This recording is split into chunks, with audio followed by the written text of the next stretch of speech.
ರಕ್ಷಾಬಂಧನದಲ್ಲಿ ನಾವು ದೇಶ ರಕ್ಷಣೆಯ ಜವಾಬ್ದಾರಿಯನ್ನು ಸ್ವೀಕರಿಸುವಂತವರಾಗೋಣ ಅಂತ ನಾಡಿನ ಜನರಲ್ಲಿ ನಾನು ಕೇಳ್ಕೊಳ್ತೀನಿ. ಧರ್ಮಸ್ಥಳದ SIT ತನಿಖೆ ನಿಷ್ಪಕ್ಷಪಾತವಾಗಿ ನಡೀಬೇಕು. ಯಾವುದೇ ಕಾನೂನು ಬಾಹಿರವಾದಂತಹ ಕೃತ್ಯಗಳು ಎಲ್ಲೇ ನಡೆದಿದ್ದಿದ್ರು, ಧರ್ಮಸ್ಥಳದಲ್ಲೇ ನಡೆದಿದ್ದಿದ್ರು, ಅದು ನ್ಯಾಯಬದ್ಧವಾಗಿ ತನಿಖೆ ಆಗಬೇಕು ಅನ್ನುವಂಥದ್ದು ನಿರಂತರವಾಗಿ ಪೂಜ್ಯ ವೀರೇಂದ್ರ ಹೆಗ್ಗಡೆ ಅವರನ್ನು ಒಳಗೊಂಡಂತೆ ನಾಡಿನ ಜನರೆಲ್ಲರೂ ಅತ್ಯಂತ ಸಹಜವಾಗಿ ಆ ಎಲ್ಲಾ ತನಿಖೆಗಳಿಗೆ ಸಹಕರಿಸಿರೋದನ್ನ ನಾವು ನೋಡಬಹುದು.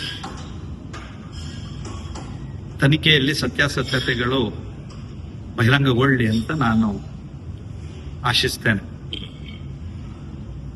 ಆದ್ರೆ ಈ ತನಿಖೆಯ ದಿಕ್ಕನ್ನ ನೋಡಿದಾಗ ಸಿದ್ದರಾಮಯ್ಯನವರು ತಮ್ಮ ಆಡಳಿತದ ವೈಫಲ್ಯತೆಯನ್ನ ಮುಚ್ಚಿಕೊಳ್ಳೋದಕ್ಕೆ SITಯನ್ನ ಬಳಸ್ಕೊಳ್ತಾ ಇದ್ದಾರಾ ಅನ್ನುವಂತಹ ಒಂದು ಸಂದೇಹ, ಒಂದು ಅನುಮಾನ ನಾಡಿನ ಜನತೆಯಲ್ಲಿ ಬರೋದಕ್ಕೆ ಸಾಧ್ಯ ಆಗಿದೆ. ಅವನು ಅನಾಮಧೇಯ ವ್ಯಕ್ತಿ 13 ಪಾಯಿಂಟ್ ಆಯ್ತು, ಈಗ 15 ಪಾಯಿಂಟ್ ಆಯ್ತು, ಈಗ ABCD ಅಂತ ಶುರುವಾಗಿದೆ. ದೂರದಾರ 1 ಆಯ್ತು, ದೂರದಾರ 2 ಆಯ್ತು. ದಿನದಿಂದ ದಿನಕ್ಕೆ ಈ ತನಿಖೆಯ ದಿಕ್ಕು ಅಲ್ಲಿಯ ಸತ್ಯಾಸತ್ಯತೆಯನ್ನ ಅರಿಯೋದಕ್ಕಿಂತಲೂ ಹೆಚ್ಚಾಗಿ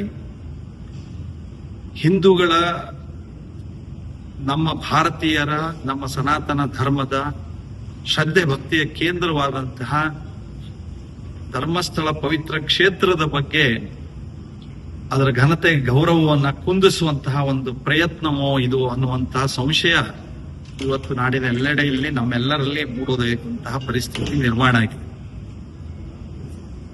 ಧರ್ಮಸ್ಥಳದ ಕ್ಷೇತ್ರದ ಸ್ವಾಮಿ ಮಂಜುನಾಥನ ಕುರಿತಂತೆ ಜನರಲ್ಲಿರುವಂತಹ ಭಕ್ತಿ ಶ್ರದ್ಧೆಗಳು,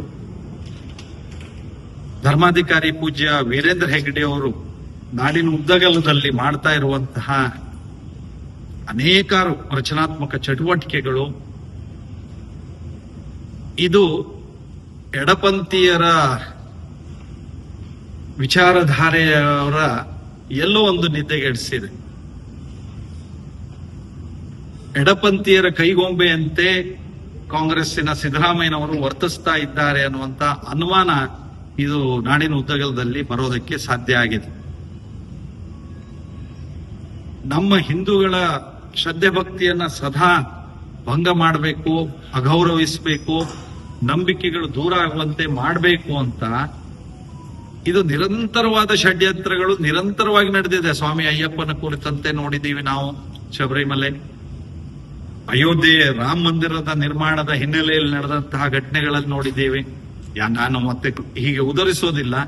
ನಮ್ಮ ಗೋವಿನಿಂದ ಹಿಡಿದು ಭಗವದ್ಗೀತೆಯಿಂದ ಹಿಡಿದು ನಮ್ಮ ಎಲ್ಲ ಪವಿತ್ರ ಶ್ರದ್ಧೆ ಭಕ್ತಿಯ ವಿಷಯದಲ್ಲಿ ಎಡಪಂಥೀಯರ ಕೈಗೊಂಬೆಯಂತೆ ಸಿದ್ದರಾಮಯ್ಯನವರು ವರ್ತಿಸ್ತಾ ಇದ್ದಾರೆ ಅನ್ನೋದು ಇದು ಸಾಬೀತಾಗಿರುವಂತದ್ದು.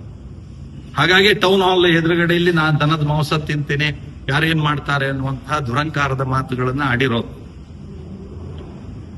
ಈ ಹಿನ್ನೆಲೆಯಲ್ಲಿ ನಾನು SITಗೂ ಕೇಳ್ಕೊಳ್ತೀನಿ ಮತ್ತು ಸರ್ಕಾರಕ್ಕೂ ಆಗ್ರಹಿಸ್ತೇನೆ.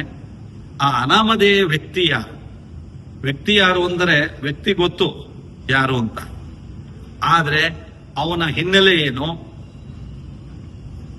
ಅವನು ಈ 10-15 ವರ್ಷ ಎಲ್ಲಿದ್ದ, ಏನ್ ಮಾಡ್ತಾ ಇದ್ದ, ಅವನಿಗೆ ಈಗ ಈ ಸ್ಕ್ರಿಪ್ಟ್ ಅನ್ನೆಲ್ಲ ರೆಡಿ ಮಾಡಿಕೊಡ್ತಿರೋರು ಯಾರು, ಅದರಂತೆ ಪಾತ್ರಧಾರಿಗಳಾಗಿ ಹಿಂದೆ ಮುಂದೆ ವರ್ತಿಸ್ತಿರೋರು ಯಾರು, ಇದ್ರ ಬಗ್ಗೆಯೂ ಸಹ ಸೂಕ್ತವಾದಂತಹ ಮಾಹಿತಿಯನ್ನ ಸರ್ಕಾರ SIT ರಾಜ್ಯ ಜನತೆಗೆ ಕೊಡಬೇಕು. ಅನಾಮಿಕನ ಹೆಸರಿನಲ್ಲಿ ನಾಡಿನ ಜನರಲ್ಲಿ ಗೊಂದಲ ಮೂಡಿಸುವಂತಹ ಈ ರೀತಿಯ ಪ್ರಯತ್ನ ಇದು ಸರಿಯಲ್ಲ. ನಮಗೂ ಸತ್ಯಾಸತ್ಯತೆಗಳು ಗೊತ್ತಾಗಬೇಕು. ಅನಾಮಿಕನ ಹಿನ್ನೆಲೆ ಏನು, ಅವನು ಇಷ್ಟು ವರ್ಷ ಏನ್ ಮಾಡ್ತಿದ್ದ, ಯಾರು ಇದಕ್ಕೆ ಸ್ಕ್ರಿಪ್ಟ್ ಬರೆದು ಕೊಡ್ತಿರುವಂತವ್ರಿಗೆ ಹಿಂದೆ ತಂಡ ಯಾವ್ದಿದೆ, ಇದೆಲ್ಲವೂ ಬಹಿರಂಗಗೊಳ್ಳಬೇಕು ಅಂತ ನಾನು ಆಗ್ರಹಿಸ್ತೇನೆ.